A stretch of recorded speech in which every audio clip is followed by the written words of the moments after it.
안녕하십니까. 2025년 6월 15일 최병무의 팩트 시작하겠습니다. 이재명 대통령의 멘토, 이렇게 얘기하는, 그러나 많이 알려지지는 않은 사람, 이한주 국정기획위원장이라는 사람이 있습니다. 근데 거의 그 정치권에서는 정신적인 멘토로까지 알려져 있는 사람입니다. 국정기획위원장은요, 앞으로 이재명 정부의 5년을 설계하는 사람이고요. 이 사람은 원래 경제학 교수입니다. 주로 그 성남시 쪽에 있는 가천대에서 일을 했고요. 1990년대부터니까 지금으로부터 거의 30년 이상을 그 성남시에서 당시에 이재명 변호사하고 함께 시민운동을 했던 사람입니다. 그러니까 뭐 어느 정도의 도덕성까지도 갖췄다. 그리고 모든 이재명의 기본자 들어가는 기본 시리즈, 뭐 기본주택, 기본소득 뭐 등등 이런 것들을 설계한 사람이다. 이렇게 알려져 있거든요. 그 뭐 기본자 들어가는 거는 이재명 대통령의 그 아주 간판 정책이죠.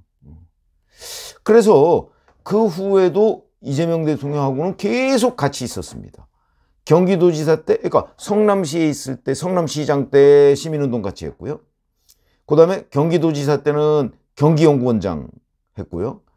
이재명 민주당 대표 시절에는 민주연구원장을 했고, 민주당의 싱크탱크죠. 그 다음에 이번 대선에서는 이재명 캠프의 정책총괄본부장 이걸 했고, 대통령이 되니까 국정기획위원장을 맡았다. 5년을 앞으로 설계하고, 이게 이제 윤석열 전 대통령 탄핵으로 지금 이루어진 거기 때문에 인수기간이 없죠. 그러니까 사실상 인수위원회 역할과 5년 설계 이걸 맡은 사람인데, 자, 그런데 친민주당 매체죠, 뉴스타파라는 곳, 이곳에서 이한주 위원장의 투기 의혹을 보도했는데, 이게 물론 상당 부분은 사실에 근접한 걸로 보입니다. 그거 왜 그러냐면 등기부등본 같은 거 떼보면 거기에 적어도 언제 매입했느냐 이거는 명확하게 나오거든요. 그걸 기반으로 해서 이제 주변 그 공인중개사 업소 뭐 이런 데를 취재를 하면 그게 그 당시에는 어느 정도 됐을 것이고 지금은 어느 정도 그 시세가 있을 것이다라는 건 충분히 추정이 가능한 부분이죠. 정확하게 나올 수는 없지만, 그런데 그런 것들을 쭉 보도했습니다. 상당 부분 사실에 근접한 걸로 보이고 매우 구체적이다. 자, 우선 이런 거죠. 2003년까지 거슬러 올라가니까 뭐 거의 20년, 22년 전이죠. 2003년 6월에 강남구 청담동에 있는 삼익 아파트 35평형을 매입했다고 합니다. 본인이. 이 당시 가격으로 보면 대략 뭐 한 6, 7억 수준으로 추정이 된다고 합니다. 6, 7억 수준. 그런데 매입하자마자 석 달 뒤에 재건축 조합이 설립됩니다. 물론 뭐 이런 경우는 흔히 있습니다. 재건축 조합이 설립되거나 아니면 설립되고 나서 그 후에 뭐 이주 단계 뭐 이런 쪽으로 진행이 될수록 값은 계속 올라갑니다. 근데 여하튼 2003년에 매입하고 난 뒤에 3개월 뒤에 재건축 조합이 설립됐다. 뭐 전혀 이상한 거 아니고요. 2021년에 재건축 공사를 시작했으니까 거의 18년 뒤에 시작했으니까 그렇게 되면 굉장히 뭐 소가리를 했겠죠. 사가지고 금융비용이나 이런 것까지 따지면 뭐 별로 남는 게 없다. 뭐 이렇게 생각할 가능성이. 그러니까 제가 이거 뭐 정상적인 과정이다. 여기까지. 그리고 올해 말에 완공 예정이다. 현재 분양권은 52억 원 정도에 거래된다. 뭐 이런 얘기거든요. 그러면 2003년에 6, 7억 수준으로 샀다고 치고 그 이후에 이제 한 20년간 금융비용이 있을 것이고 그 다음에 여기에다가 아마도 그 부담금이 있을 겁니다. 이런 것까지 다 계산하고 뭐 그래도 상당한 정도의 수익을 거뒀겠죠. 현재 분양권이 52억 원 정도의 거래가 된다고 한다면 35평형이. 물론 이게 더 이제 늘어나서 45평형까지 가면 뭐 거의 70억 원에 거래된다고 하거든요. 아니 뭐 이런 거는 있을 수 있죠. 분양권을 매입해서 들어가는 거. 근데 이거 하나로 그치지가 않는다. 그 2년 뒤에 2005년 5월에 영등포동 5가 주상복합 아파트인데 동남아파트 상가 대지 8.9평을 또 매입합니다. 이때 아마 대략 8천만 원 수준 뭐 이렇게 지금 보도가 돼 있는데, 이게 또 7개월 뒤에 서울시에 의해서 영등포 1 도시환경 정비구역으로 고시가 됩니다. 이렇게 됨으로써 최근 시세가 5억 내지 8억 정도 간다. 이렇게 두 건. 근데 이한주 위원장의 부인, 1997년에 수원에 있는 아파트 3채를 매입합니다. 한 채도 아니고. 거기다가 2009년에는 용인 수지 아파트를 또 매입하고, 2009년에 또 영등포 재개발구역 내 남서울 상가의 대지 상가 이걸 매입합니다. 2018년에 화성 동탄의 신축 아파트 지하 상가를 또 매입합니다. 이 정도가 되면 거의 왜 줍줍 그야말로 부동산을 수도권 일대를 돌아다녀가면서, 주로 수원, 성남 뭐 이런 데를 동탄 이런 데를 돌아다니면서 거의 쓸어 모으듯이 문어발식으로 매입했다, 이렇게 볼 수가 있는 거죠. 그리고 나서 이상하게 곧바로 재개발 지역으로 지정되든가 뭐 하더라. 그래서 이거 따져보면 본인과 부인 거 합치면 8건입니다. 보통 사람이 하기 어려운 거죠. 거기다가 이한주 위원장이 경제학 교수이기 때문에 아마 혹시라도 이건 확인해 봐야 되겠습니다만은 사전에 정보를 입수하고 이렇게 줍줍 부동산 매입을 한 것 아니냐 하는 의혹까지 있고, 여기에 더 큰 문제가 있습니다. 이걸 지금 말씀드리려고 하는 겁니다. 자, 2005년 영등포구 5월 5일입니다. 어린이날. 35년 된 주상복합 건물 대지 아까 뭐 8.9평 매입했다고 했죠. 그런데 이때 두 아들이 있는데요. 하나는 90년생이고 하나는 95년 3년생이라고 합니다. 그럼 몇 살입니까? 2005년이면 12살, 15살 이렇게 된 거예요. 미성년입니다. 얘들이 상가를 한 개씩 매입을 합니다. 뭐 아버지나 어머니가 매입한 거죠. 하나씩 매입합니다.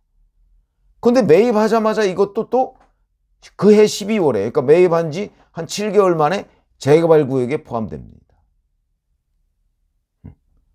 그러니까 이게 또 하필이면 5월 5일이기 때문에 어린이날 선물로 그 두 아들한테 기본주택을 또는 뭐 기본 상가 뭐 이런 거를 마련해 줬나? 이 기본주택 설계자니까, 기본 시리즈 설계자.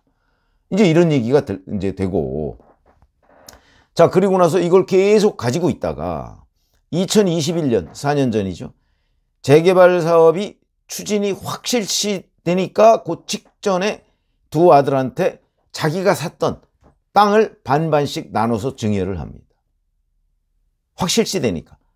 그거는 왜냐면 확실해서 재개발 사업이 착수가 되면 이게 더 오르거든요. 시세가. 그러니까 그 직전에 또 증여를 합니다. 그러니까 오르기 직전에 증여를 하는 거죠. 전형적인 투기 수법. 증여세, 뭐 좋게 얘기하면 증여세 절세 수법이죠. 반반씩 증여를 합니다. 결국 미성년 아들한테 2005년 어린이날에 그 상가를 하나씩 선물하고 오랜 기다림 끝에 이제 땅까지 증여를 해서 완성을 해줬다. 기본주택 완성. 이런 얘기가 되는 거죠. 자, 그러면 전형적인 투기 모습, 본인과 부인의, 거기에다가 미성년 자녀에까지 기본주택 시리즈. 이거는 아마 곧 그 재건축 아파트가 될 모양입니다. 시리즈. 이게 저 생각이 나죠. 지난 총선 때 그 화성을의 공영훈 후보 모습 생각나죠. 공영훈 후보가 자기 두 자녀에게, 그때도 아마 미성년이었죠. 자녀에게 뭐 하나씩 이렇게 집 마련하는데 보태줬다고 하는 걸 당시 개혁신당의 이준석 후보가 집중적으로 공격해서 초반에 압도적으로 우세했는데 점점점 떨어져서 나중에 결국은 패배하지 않았습니까? 총선에서 국민 유권자 심판을 받은 겁니다. 자, 그런데 그거보다 몇 배 더 정말 뛰어난 모습의 기본주택을 미성년 아들에게 제공한 이한주라는 사람이 지금 이재명 정부의 5년을 설계한다. 이게 가능한 일일까요?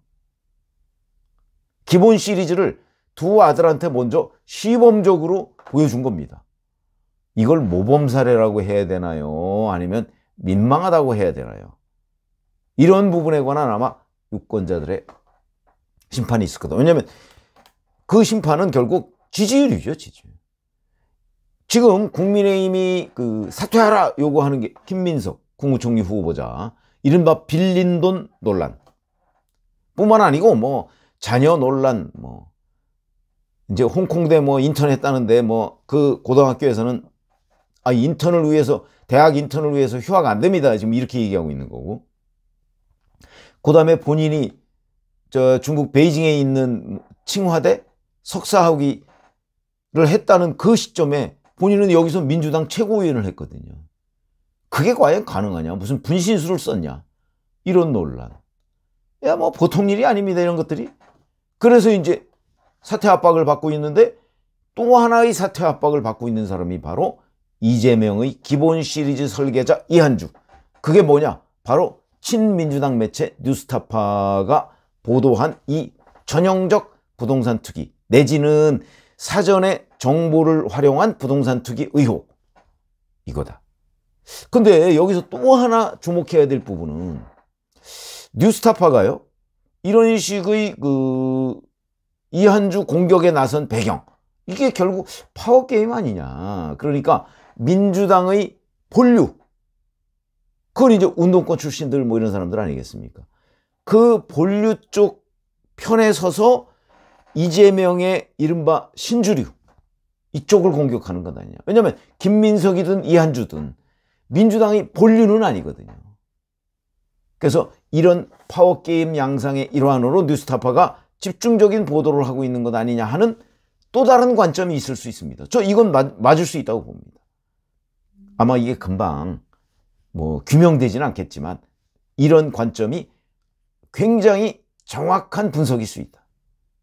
어쨌든 자, 지금 사퇴 압박을 받고 있는 김민석, 이한주, 그 중에서도 이한주 국정기획위원장의 미성년 자녀 기본주택, 아마 이 부분도 굉장히 심각한 논란 내지는 이한주 국정기획위원장의 낙마 가능성까지도 충분히 거론할 수 있는 대목이 아닌가, 뭐 이렇게 생각이 듭니다. 고맙습니다.